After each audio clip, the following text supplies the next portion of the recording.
Hey everyone, welcome back to the Castaway Consultants, and a very merry welcome back for me as well. I am one of your three co-hosts, Derek Kubicek, and today we are going to be looking at Season 47, Episode 12, Operation Italy. Mamma mia! And I'm so happy to be back with my two fabulous co-hosts, Ryan Stacy and Josh Wessler. How are you guys doing tonight? This episode was a spicy meatball. No. You do not have one drop, just not a single ounce of Italian blood in you. I play a lot of Mario games. It's genuine Italianness. I'm surprised you're going that direction, not like a dun dun dun dun dun dun dun dun dun. I don't know. I just like the Italian aspect, the Godfatherness of it all. No, I'm feeling great. This was a great episode. I think I'm the happiest person of the three of us right now because I loved this episode and I'm not salty at all. Josh. Yeah, this episode was good for the entertainment for the rest of the season, and I don't know. I don't know who to deflect my blame at, just because I am a little bit salty here, just because a lot of things happen in this episode that just don't make sense. I mean, they make sense just when you think about the players in the game, but I'm just frustrated overall with people's decision making, Because you know you're gonna have to pay up some Taco Bell. Honestly, that is the least important thing to me. It is one of the least important things to me. It's more so that I want to like this season. I'm really afraid that I'm gonna end up not liking this season at the end, 2 weeks from now. For me, the entertainment value absolutely makes tonight's episode worth watching. It makes it a lot of fun. It really makes it interesting to try and digest. Ryan made a comment, because we were watching it together live, all three of us, and we were sitting in a row. For like the first time in a month. Yeah. So we're sitting in a row, and Ryan made a comment. The level of happiness is a spectrum, starting with me, running to Derek, and then to Josh. And I said, I'm happy. I'm just contemplating. And Josh was definitely slumped over a little bit as he was trying to make his own sense of the whole thing. So that's me reacting to us watching Survivor, not me reacting to Survivor, but that's half the fun, is seeing how your friends are acting. So that was kind of the value in the episode for me tonight. So you said you were digesting I was. a spicy meatball. I knew you were gonna. No, not. I don't have 1 ounce of Italian in me either. I would have to do something with German. Yeah, I'm not sure. Or Bohemian. I'm not even sure what a Bohemian accent would be. Yucksamash. Before we get into that episode proper, though, I was gone last week. Thank you for giving me an opportunity to spend some time with family. Obviously, when you get over the holidays like that, we've usually made it work, but there was just some timing things that had to happen, and spend some time with some family I don't get to see too often. Yeah, fair. It'll come out of your paycheck. Yep. Yeah, you guys will dock me for last episode. Sounds good. Yep. That's fair. Which, depressingly enough, was our biggest episode of the season so far. So Listeners know. the least favorite consultant Confirmed. confirmed by the data. I wanted to go back to episode 11 and share with everyone just really quickly best and worst, and then some unadulterated thoughts that I sent to Josh and Ryan, so you guys can hear where I was and then immediately get a payoff with where I am today. So for my best of the episode last week, I had Rachel. I feel like that's pretty self-explanatory based on how she was able to position, establish a threat level, and ultimately still get someone like Kyle to go home. I had Kyle above her on my dank down, so I really liked the move for her. And I had Kyle as being the right move to go home because of his challenge threat. I'm going to get into an unadulterated thought. Josh said, I wish Derek was here for the math. Here's my 2 problems with the math. Thank you. All right. So first of all, Josh brought this up. Sample size is garbage. But for me, the biggest issue is the input. Andy's assumption was that Kyle winning immunity is a coin flip. Where is he drawing this 50% assumption? Crap in, crap out. If you have a bad input, you get a bad output. And bad information is often worse than no information. Unfortunately, the information they have is that Kyle won 4 out of 6 individual immunities. Granted, one of them was a double, and he didn't win that one overall, but point stands. That was when there were more people in the game. He had fewer competitors, and a lot of the people left were not the super challenge competitors other than him. So a coin flip, I'm not saying that it was generous. I'm not saying that it was weak. I'm saying that it was wrong. And that's my biggest issue with him walking around like some kind of AI engineer saying that there's a 6.25% chance that Kyle is going to win out in immunity. Yeah, well, AI people don't always think things through. I would highly... Yeah. Well, We've already talked about that. We root for him personally, not professionally. Yep. Unless he's subterfuge, right? Like, unless it's sabotage. This is an anti-AI podcast. Look, I need to go off on a rant here. No, I'm just kidding. Yeah, no, we don't need... Enough for ants. Ryan. For my worst, I had Genevieve just only because Kyle was her last shield, I felt. What's funny about that will, I'm sure, arise. But I had kind of NA. I think everyone did what they needed to do, and especially because I thought Kyle was the right move. There was really no worse player. For next, I'd pick the low-hanging fruit and said Genevieve. For my dank down, I had another pluck-in swap because I've been very satisfied with my dank down. So it went Genevieve, Rachel, Sam, Caroline, Teeny, Andy, Sue. I had moved Teeny down and Caroline up one as of last week. No new forks. I very strongly considered Teeny, but based on what I saw last week, I was convinced that Teeny would annihilate Andy and Sue in a final 3. Survivor pool. I win. The main thing. Yep. But yeah, you don't get to gloat too much because you weren't here to gloat. I wasn't. So 3 in a row. You win. 3-peat. Congrats. I'm the best. You're the worst. Moving on. We're done. And of course, the last thing I wanted to talk to you guys about, you placing Kyle so low was a war crime. On your rank down and your jank down the week before his demise. This entire episode where he went home.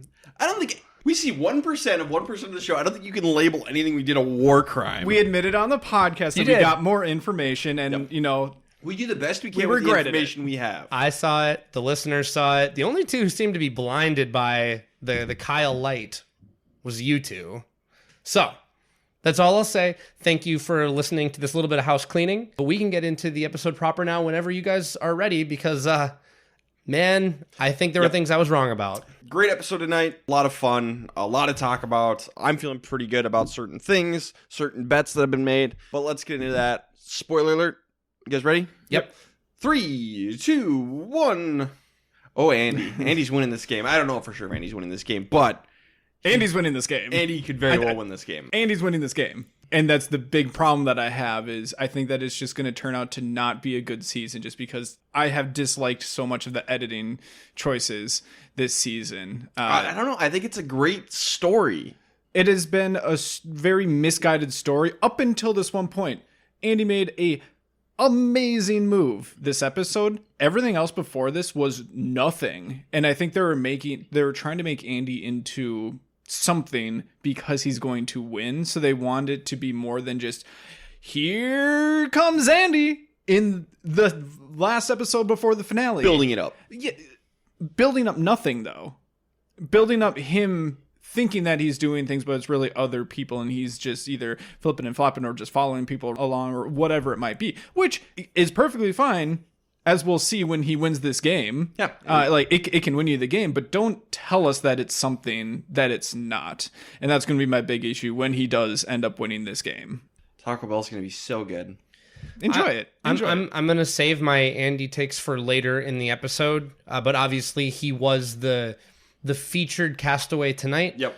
I think this is the 6th or 7th episode that he's named, which is, I mean, that's got to be encroaching on some kind of I wonder record. what the record is. I'm sure Boss Rob's got the record, but or mean, Russell. But I wonder. That's a good question. That's good trivia. Should we get into the episode and then talk about all this nonsense? Yes. Yeah. Let's kick it off. Let's kick it off. Let's get Italian up in here. Okay. So last week Genevieve was talking smack about Andy's game, basically saying he was a goat. I guess Andy heard about this, or Genevieve realized Andy heard about this, so she goes to apologize to Andy for talking smack. Andy says it's okay, it's all good. He's going to work with her in this episode, and Genevieve's goal is to try and lower her threat level now. I don't really know if that worked, I'll be honest. She's said this for like 2 episodes now, so maybe. If Andy doesn't win this game, Genevieve's going to win the game, just because of the way that things are going to shake out tonight. It might just be enough to deflect attention to other people, and maybe she did shrink her game enough, basically just to get a couple of other people out of the game, to get her close enough to make it into the final 3. I don't know. I still think that she built up way too big of a threat for herself, and she has a lot to try to manage with that. Yeah. For me, it's all about being a good person. If you find out that someone heard that you were talking something that comes across a little personal I don't respect what you're doing in this game. I don't respect the way you're going about it. I don't think she was apologizing for her perception of his game. I think she was apologizing for the fact that it was a hurtful way in which it came out. I think that's good, and it also builds a bridge. Does Andy make this plan with Sam and Genevieve if she doesn't do this?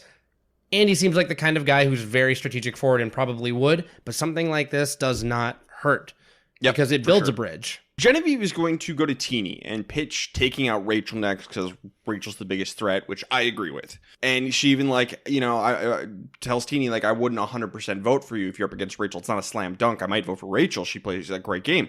And Teeny gets so offended at the idea that Genevieve would possibly vote for someone other than her. Oh, Teeny, you haven't done that much. And, instead of getting offended, how about you play a better game? How about that? Because, Teeny's going to take that personally, along with several other things in this episode. Teeny is a bad episode, I think. She's, pissed off, which is, fine, but you gotta, not let that affect your game so much.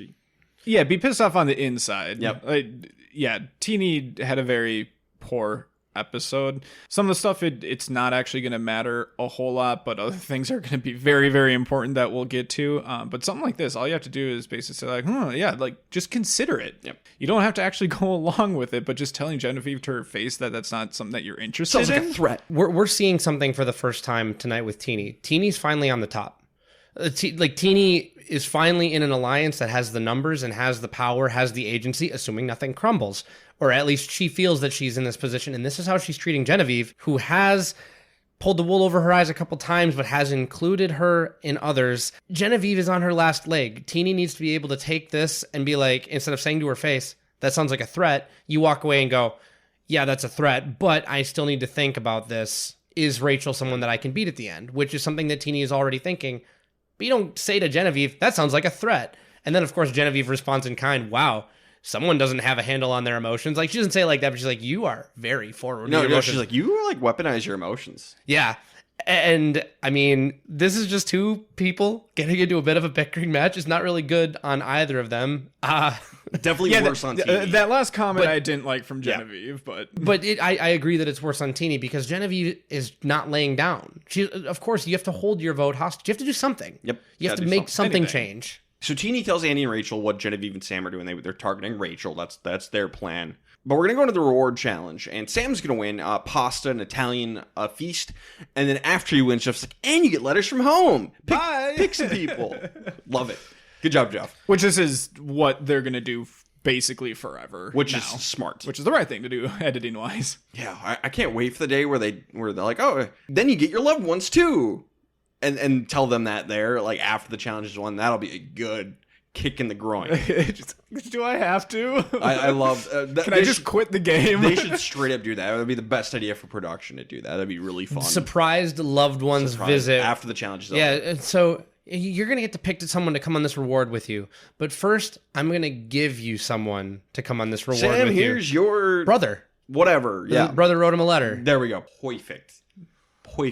Do it. Sam's going to bring Andy, because he promised he would. If you promise somebody, take him. Don't promise it, but if you promise someone, take him. I think Andy's a good pick because they have kind of a fractured alliance. There's some working relationship, but needs some more TLC. And he picks him first. Yep. I like that Andy was picked first. The only bad look is that Andy's the only other guy. Yep. But he's also original Gata. So there's something there. Then he brings Genevieve, which is just a terrible pick. Terrible. Awful. He has Genevieve. They're on the bottom. They need each other if they're going to work together. They either have to turn on each other or work together, and either one is fine. But, if you come up with a plan with two other people and bring Genevieve in, you're set. You don't need Genevieve here. You need another person, someone you can flip, someone who maybe plays with their emotions a lot, someone like Sue. I agree. That's what I was saying when he was, trying to figure it out. I was saying Sue. During the commercial break, you guys caught me slipping a bit, working through how I felt about Sam's picks, because I'm of two minds of it. If you're going to be game body, as a podcast is often accused of being, and we take that as a badge of honor, I think Sue and Andy are the right two to bring, just because Sue is very loyal and she's appreciative, and the letters from home might get her to maybe bring in Caroline as a duo that they're aware of. So I think Andy was the first good pick, and then Sue, just because of loyalty and maybe connection to loved ones, was a good second pick from a game bot. And then You have Genevieve back on the beach, who you know is going to work with you and maybe do some damage control and feedback information or prevent something else from cropping up. But I want to play devil's advocate because we're going to see something really interesting happen. I understand that part is results-oriented thinking, but I think if you know there's a strong alliance of 5 and you've picked your one, who's most likely, and that's Andy, having someone who's not going to feed you a load of crap might be worth taking if there is an advantage that you find there together, and then you can scheme with it together. You can have the food. If there's an idol there and you both get food, then one has a better chance of winning immunity, and then another one can use the advantage. I'm not saying this is the right thing to do. And Ryan, for those on YouTube, you're getting a treat. He's just shaking his head. I'm never taking you on reward when we play Survivor together. Mm-hmm. I'm just saying there's not a 0 to this. Yes, there is. Because the Underdog Alliance... There's a 0.001. The Underdog Alliance was not looking like it was breaking, and the one person that they brought is the person who broke it. I'm saying Sam may have realistically had a better read than he thought. He did not know that. Thinking. Absolutely not. You do it all the time. I still admitted that the better move is Sue and Andy. You're hoping for a Hail Mary chance in that scenario when there's a better... Still long shot chance, but a better chance with someone like an Andy and a Sue, two people who have been very visibly shown in the past of, changing their minds and just going with emotions. Yeah. So why put 3, hey, we can get the solid group of 3 together. Yes, 100% true. But there's nothing to indicate that it can go any further than that. Yeah, the flop side to my devil's advocate is if Andy's on the reward and he's the most likely to flip, don't bring him because he's the most likely to work with you whether or not you take him. Yeah, it's Andy and Sue, and I won't hear anything else as a possible option. Hey, I just presented devil's advocate. Sure. Wouldn't be an interesting podcast. No, absolutely not. Divide and conquer people. Sam got lucky.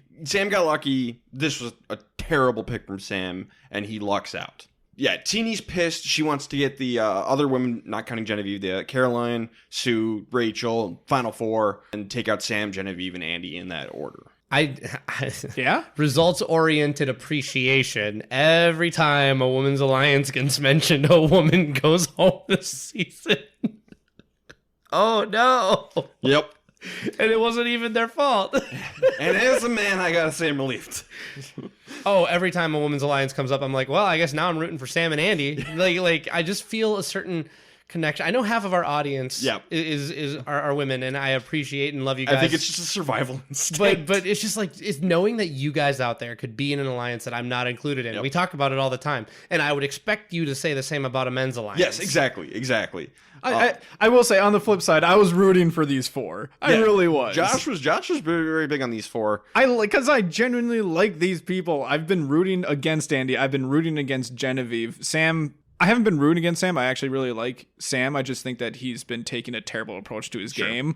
Whereas I really like how Rachel's been playing her game. I really like how Caroline has been playing her game. And then you have Sue and Teeny. But they're there. 50% ain't bad. Sam doesn't have a terrible approach to his game. Sam has a terrible approach. It's a middling approach ever since Sierra has gone home, I think. That is correct. That's being generous, I would say. You call generous. I'm just saying I don't think it's terrible. Middling. I lean more towards Derek on this one. Also, but I'm rooting for Sam to win. I expected more from Sam, is all I'll say. Sam is my favorite person left. I want Sam to win. I don't think he will, but I'm rooting for him. So Andy's going to pitch to Genevieve and Sam. He tells them, like, hey, yeah, there is an underdog alliance that I'm in with the other 4. What I want to do here is build up suspicion about an idol between you two, Genevieve and Sam. I want to get the underdog alliance to split the vote, and then we take out Rachel, a 2-2-3. And then he also reveals that Rachel's got a vote block advantage. So they come up with a plan. There's a very famous moment in Big Brother. I think it's season 10. It's widely considered like the best moment in all of Big Brother. Dan's funeral. And this kind of reminded me a little bit of Dan's funeral because I don't know the whole story here, but basically Dan, one of the best Big Brother players of all time, was sent into Exile Island in a house. He was just locked in a room by himself. And he just spent hours and hours and hours just thinking and coming up with a story and a plan.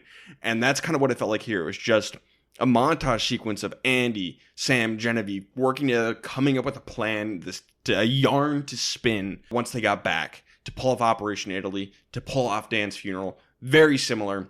And basically Dan's funeral was he got out of the room, gave a speech basically like, yep, well, I'm done, and just somehow torpedoed the game and got someone else sent home instead. Just blew up the whole game with one speech. Is what I like. I haven't seen much Big Brother, but that is what I understand to be the gist of it, for those who are wondering. And it's considered like the best move in all of Big Brother. This, a pretty damn good move. Maybe not as good as Dan's funeral, but Operation Italy is what is born here. They come up with this plan. They have a fake idol. They use some just materials they have along with Sam's old expired idol to come up with Operation Italy. And it's awesome. It's more than a concept of a plan. Yes. It's a plan. I guess it's awesome, but it's dumb. There's no reason why this should work. First of all, there's no reason why this should work, and also it's not that complicated. Like, you don't need to stay up all night in order to iron out all these details. Like, no, this is a very straightforward. You get on the same plan. page. You get on the same page. What to there's, who. there's a couple of things that need to be ironed out. It's a 3-pronged plan. A 3-pronged plan that can get ironed out in a few minutes, honestly. This was not an all-night thing. Yes, they showed footage of them being up at night, but that was for, editing magic, so that they could put in all their effects. Hey, man, from all accounts, Dan's funeral shouldn't have worked either. Most iconic move in all Big Brother. Iconic moves are made because people play poorly. See, but this is what I love. Andy needs to do stuff like this. He needs agency I'm in not the game. blaming Andy for any of this. And now you're Genevieve and you're Sam, and not only has Andy confirmed that there is in fact a solidified named alliance against you, but here's a lifeline. There's a line in the wonderful movie Inglourious Bastards where a guy is asked, "Can you do it?" And he's like, "I have to do it." Can we pull off Operation Italy? We have to pull off Operation Italy. Yep.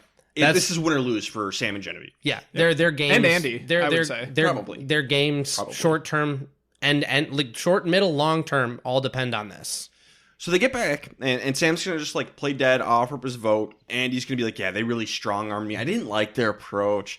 It just starting a dialogue. Yeah, it was just like, it was really mean. I didn't like it. And he's like, I'm scared that Genevieve might have an idol. And all the underdogs, like, we want to take Sam out. And Andy's like, I'd rather do, like, a flush on Genevieve and try and get rid of the idol. Just throwing that out there. The only thing that hurts me is this was so Aubrey Bracco. I just want to start a dialogue. He's the same story, almost very rehearsed.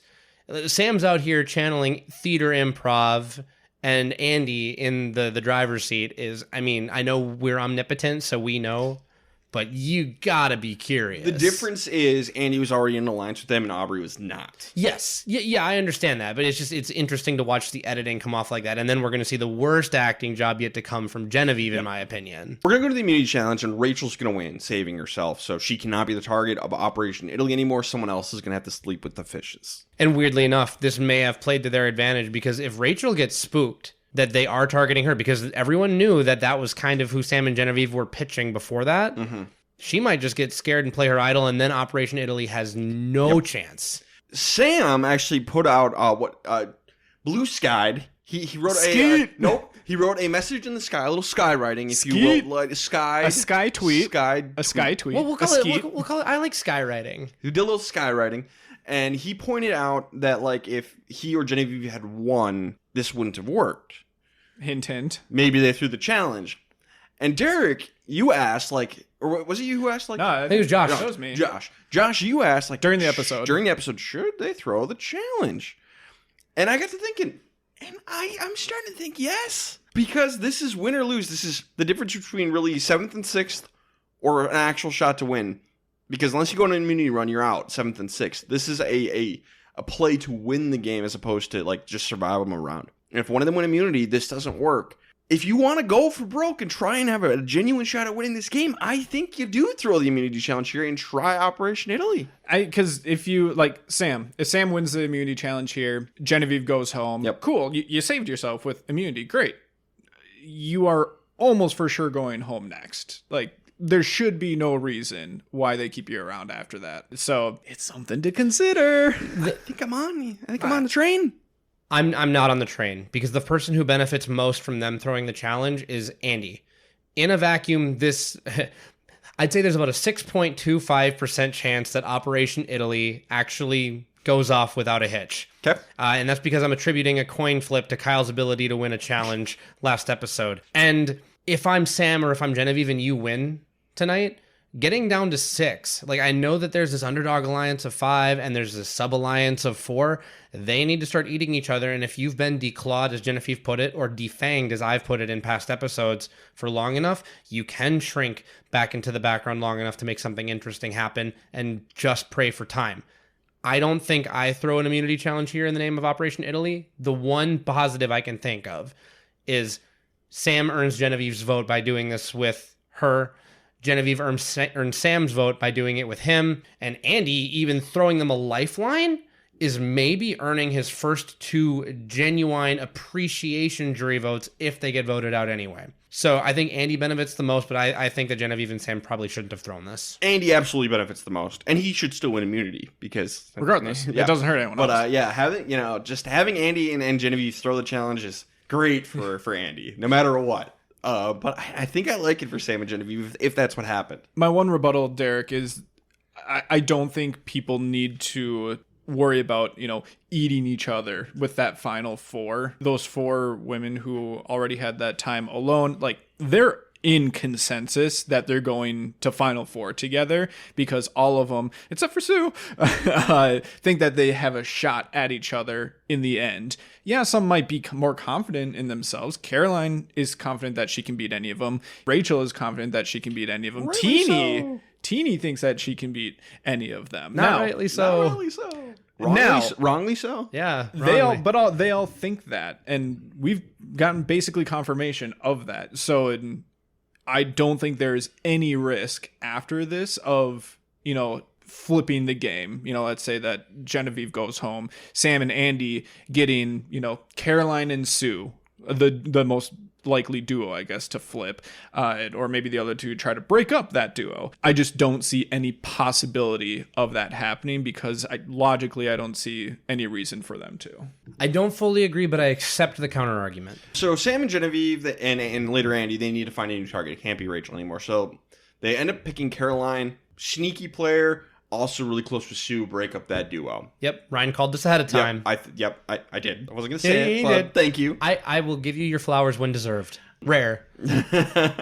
So they pick Caroline to break up a duo, which I think is fair, and I also think Caroline is probably a better player than either Teeny or Sue, so I think that's a good pick for the new target. I did swap her above Teeny in my dank down last week. And I would have this week if Caroline had survived this. Yeah. But yeah, now we have to convince the 4 women to split the vote because Teeny does not think Genevieve is an idol, wants to throw all the votes on Sam, and Andy's like, I think we should split the votes. No. Okay, he forces. Well, yes, yes, he forces it, but we get a nice confession about in order for this to work, this has to happen, this has to happen, this has to happen, but most important thing is we need to have them basically come up with the idea, lead them into the idea of splitting the vote. And it's, made to believe that, they kind of come to that conclusion on their own after being afraid of the idol. Andy, 5 seconds after saying, I'm kind of worried about an idol. And then oh yeah, maybe, I guess. And we should split the vote, right? It is the most obvious thing. And then he just keeps doubling down on it. Caroline says, sure, let's split the vote. Which is an okay thing to say to him, and then, actually decide what you want to do afterwards. Yep. But this, along with a couple other things, just there's no reason why this plan should have worked. It was executed terribly, honestly, from an acting perspective. Let's get into part 2 of this. Teeny's going to go talk to Sam and Genevieve, and they're going to try and do a whole a trickery on Teeny. Genevieve basically implies oh, I have the idol, because Teeny's going to say oh yeah, they're deciding between the two of you. It could be you, Genevieve. It's probably you. And Genevieve's like, good, keep it that way. I'll be fine. Why are you going to be fine, Genevieve? Why am I going to be fine? A bad acting job akin to Amanda and Parvati. Under the coconut tree. In Heroes versus Villains. Genevieve's like, yeah, basically don't worry, I have an idol. I'm going to play it. I'm going to save myself. With the last conversation we saw between these two, Teeny should not buy this at all. She'd be like, okay, so this is a trick. 0%. 0%. This is not real. And then, Teeny does ask, oh, do you have a note? And Genevieve's like, yeah, I buried it. I can go get it if you want. She said she burned it. No, she said buried. She said buried. And then she said, I can go get it if you want. Huh. And Teeny should have insisted. But Andy walks over and like, oh, we gotta hide, we gotta run, we gotta hide. Which I'll credit Sam on that one, because Sam's the one that's like, oh, someone's coming. Yep, great from Sam. Improv. Great improv. But yeah, Teeny absolutely needed to insist. Like, let me see the note. Because they still had time, because, you know, they did, you know, walk away to not seem suspicious or anything like that. But then Genevieve and Teeny were together, just the two of them walking away. That was your opportunity to see it closer. Can I see the note? Ask for the note. Receipts, baby. I don't want to get duped by an edit too much, but my biggest issue is the acceptance that we got from Teeny after this, that Sam was the one who was going home. And yet again, we have another vendetta on this season that ends up dictating what Teeny was going to do and not maybe seeing the less obvious vote. The thing that John Lovett talked about in episode 1, like there's the easy vote and then there's whatever's actually happening. Yep. I don't remember how he phrased it, but it's happened in Survivor since day one. There's the easy and then there's the interesting What's going on behind the scenes? So I did not like that the edit gave us that Teeny was hook, line, and sinker, accepted this as fact. Yeah, it was not great from Teeny. She should not have bought this. Someone on the bottom who's like, oh, don't worry, I'm not going home. Like that, they do not have an idol. It is fake. Vote him out. and Teeny, if you're listening, I know a big fan of the podcast, let us know. Did you talk about in Confessional that this could have been a fake? Or did you talk about in a group that what you saw could have been a fake? Did you divulge this to the others? I want to know how this disseminated, and I want to know if it factored in truly to the split vote and Operation Italy. I'm curious. Yeah, Teeny needed to ask for the receipts and then blow up her spot and tell her alliance what's going on as soon as she can't provide it. And then maybe don't trust Andy. By the way, can we say how appreciative we are that no shots in the dark were here to get in the way of this beautiful plan? I think it almost makes it more impressive. Actually, I think it makes it more impressive. Not almost. It does. Mm-hmm. But yeah, they continue to sell it. Sam goes to Caroline and Rachel, and it's like, hey, Genevieve's pitching you, Caroline. And they're like, okay, cool. You vote for Genevieve. We're taking her out. And that's what they tell Sam to do. Yeah, more conversations on whether or not we should split, you know, in case of an idol, blah, blah, blah, blah. A lot of like, oh, God, is this going to work? But we're going to go to Tribal Council, and Operation Italy is a success. It's 3 votes for Caroline, 2 votes for Sam, 2 votes for Genevieve, and it is awesome. I loved it. Now, it should have absolutely been Genevieve or Sam, probably Genevieve, I think. The majority got tricked. And the 4 of them should have stuck together, and they should have seen through Andy's lie. They should have seen through Genevieve's lie. And so the wrong person went home, I think. Oh, I think with no shots in the dark in the game, I've gone back as far as I can tell that even under threat of idol, sometimes Byzantine game theory is the right way to go. And right now, Genevieve is still a big threat. Rachel is still a big threat as well. You need to be thinking about that, but that is a problem for another day. She won immunity. Can't do anything about it. Yeah. I'm just saying, like, if you're thinking about the people who are big threats left in the game, if you are one of the 4 people who need the 3 bigger threats to go home, Sam, Genevieve, Rachel. Rachel's unavailable. Sam and Genevieve. Pick one. And if one of you goes home, you still have the numbers next time. Get them again. Find the idol. Do the work. At a certain point, you need to take risk. And Andy talking them out of that, and Genevieve convincing Teeny, and Sam honestly carrying the team based on what we saw. Yeah, I think this was probably the wrong move for the majority number of people, but really great for the slight minority of people that it worked for. It was definitively the wrong move. It's not even close. They got duped. Yep. They got duped by a terrible acting job, terrible line. Using any sort of logic, they should have been able to see this coming. You know, Andy is at the bottom. He has shown that he will flip and flop just to, you know, keep himself either in a good position or just try and not be at the bottom, scrape away.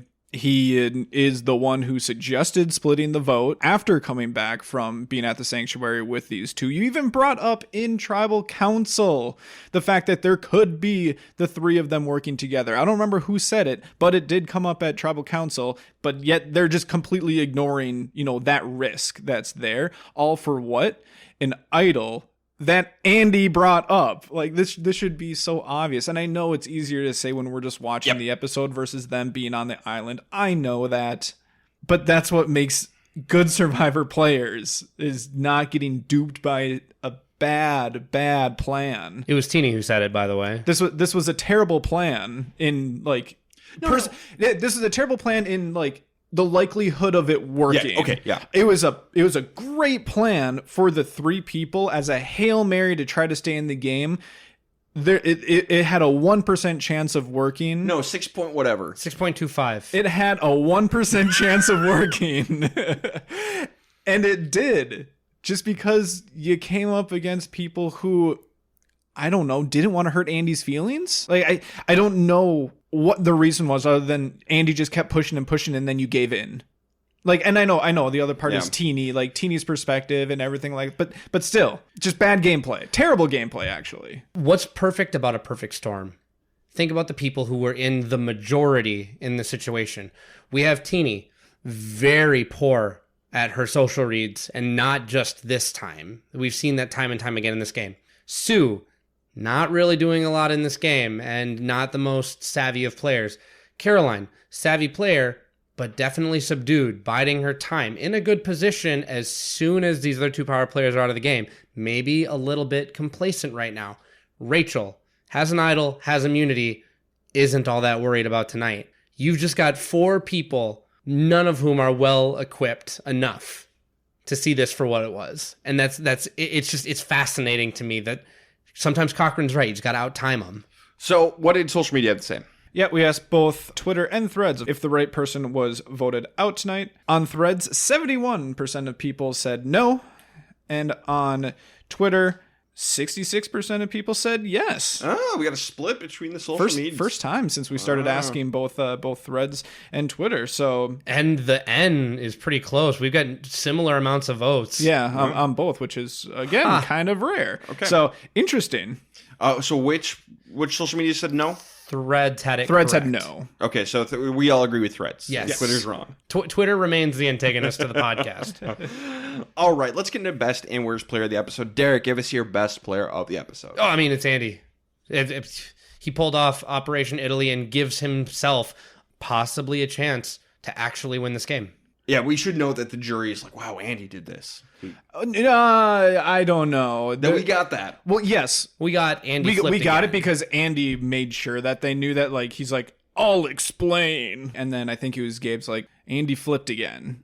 So we'll see. I don't know if it's the type of thing that the jury's going to be like, Andy's making moves, like, good for him. I didn't expect this out of him. Or is it Andy just keeps flipping and flopping and it's not is something that we really respect. Well, we have a question about this. Yeah, we got a great question over on Blue Sky from Sophie. Thank you. The question is, Andy has been one of the most flippy players in the new era. Is this a good game move? I think with the jury it would alienate people, but they all seem to acknowledge that he made the move and respect the gameplay. Or does it just depend on the jury? Josh, this is what you've been talking about with Andy, so I'll give it to you for, a second to address this. I think the only way that he's able to get respect is by, the inner talkings at Ponderosa. Like, in this moment, I don't think that they do. Just from the tone, again, I think it was Gabe, maybe Soul, I'm not sure. The way that they said it was basically like, Andy flipped again. It seemed a little bit more negatively toned, but, through the talkings at Ponderosa. And then if he makes it to Final Tribal Council, with a lot of talking, it might come through that it's like, I can respect that. All Andy has to say if he gets to Final Tribal Council is like, I was in a bad spot. I didn't have much of a shot. I needed to take big swings and flip and take people out to have a chance. And in this scenario, Andy having a chance at winning probably would have to have both Sam and Genevieve on the jury. And I bet that they would vouch for him. And Andy does have a couple of friends there already in Soul and Kyle. So he did help vote both of them out, though. But they like him. So to answer your question very plainly, Sophie, if this jury is like Millennials versus Gen X, this helps Andy a lot. If it's like most of the juries we've seen, this active flipping back and forth is probably doing more harm than good. If Sam and Genevieve go to the jury, though, they can vouch for you. If they go to the end, you lost anyway. So, Josh, who is your best player?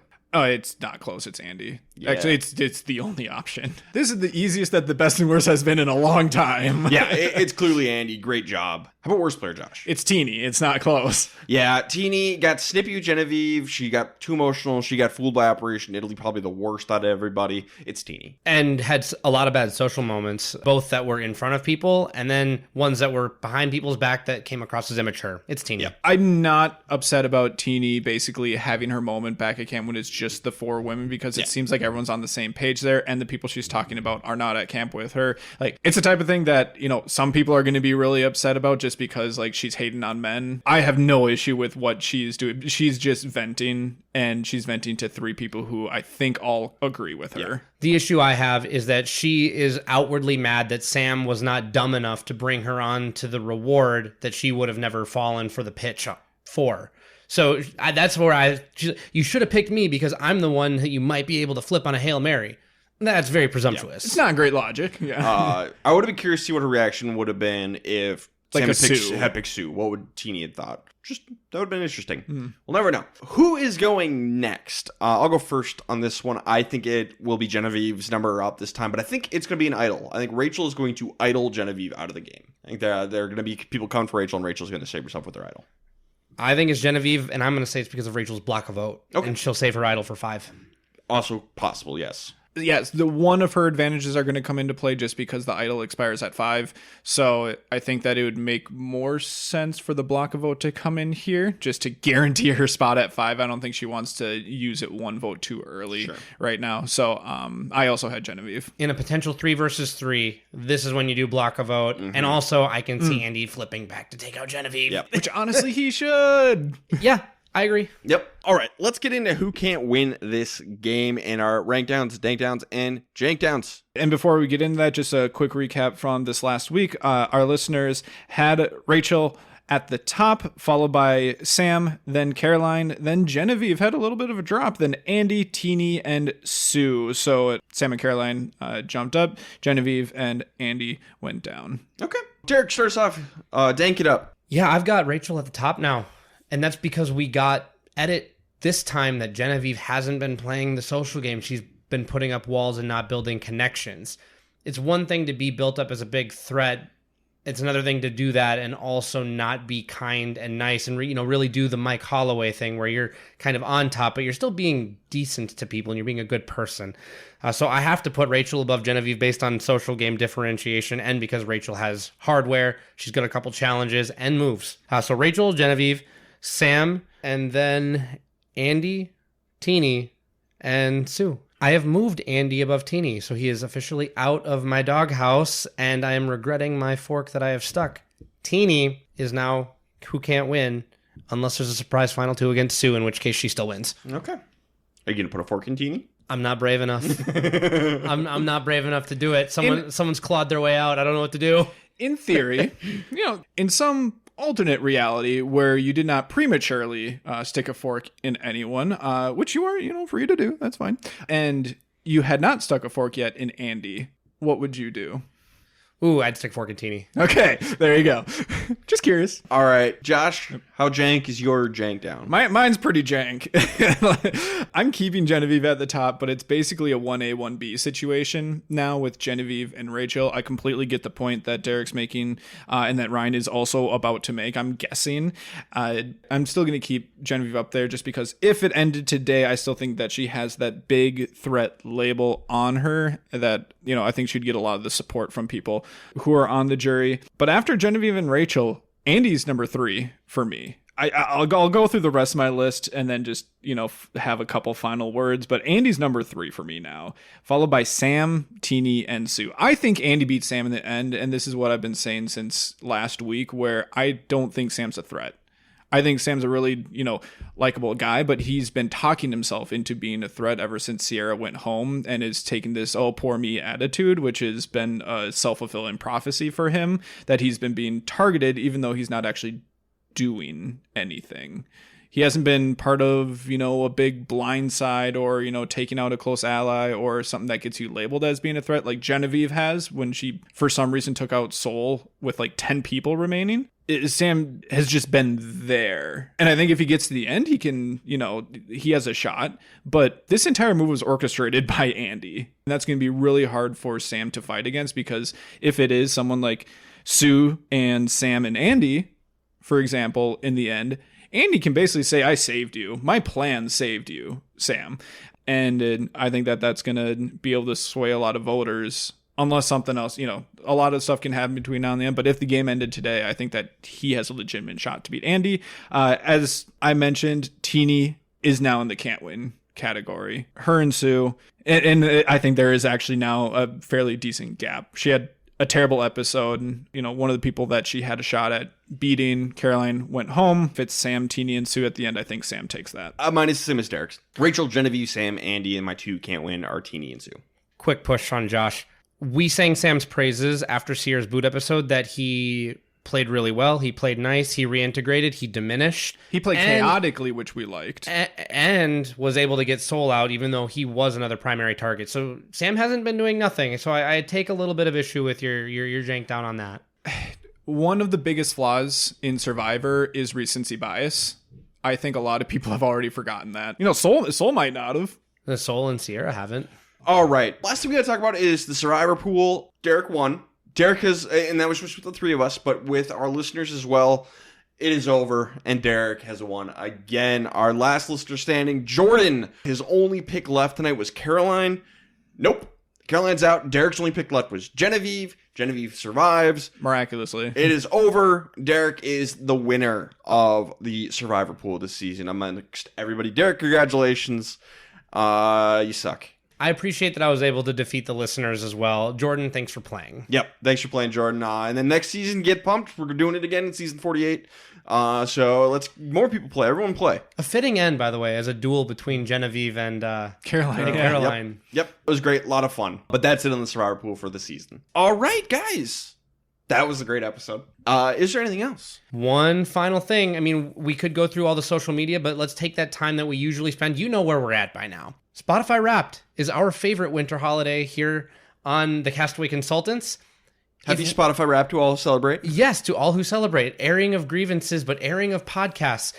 If we made your top 5 or any of your lists, reach out to us on social media with a screenshot. And if you want, we can give you a shout out. If you don't want us to give you a shout out, let us know. But we love seeing that because I don't know about you guys, but I'm humbled that people choose to spend an hour of their week, the valuable time, listening to us talk about a funny game show, Survivor. The last thing that I wanted to say when we got our Spotify Wrapped summary, I always love seeing when we're played in multiple countries, and we played in 38 countries last year, and that is so cool to me. We've gotten messages in the past. We use your podcast to learn English for our job, for whatever, or we're coming to the United States. I love that stuff so much. So reach out if we are one of your top podcasts or your top podcast. We love it. Now, are we the number 1 podcast in North Korea yet? That's what the goal is. Number 1 in North Korea. Yeah. Maybe.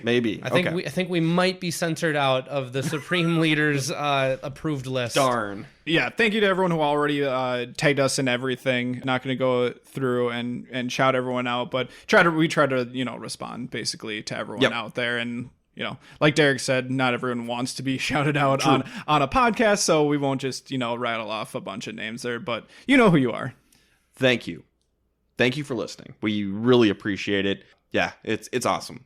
It's awesome to build this community out of nothing, and then just to see people actually want to listen to us and listen to us a lot is really special. Why do you listen to us? We haven't played, but we admit it, and we want to. Jeff, cast me. Yeah. Okay, I will shout out one person just because it's relevant to that. So Matthew, actually, this is the second consecutive year that we're his number 1 podcast on Wrapped. So shout out to him as well. But he did say the other Survivor podcaster who was in his Spotify Wrapped last year made it onto Survivor Quebec Season 2. Oh, okay. So he's saying, I hope you guys are next for All right. Survivor US. Survivor Quebec, let's go. No, Survivor US. Look, if the choice is Survivor Quebec or nothing, I'm going on Survivor Quebec. No, fair. I can't speak French. Enough Canadians have won US Survivor. We need to take time. over. We gotta Reciprocity. Reciprocity. We gotta send the Americans to take over Quebec. I can't speak any French, but I'll go. I'll need to start listening to that podcast so I can speak French. Operation Italy, no, Operation Canada.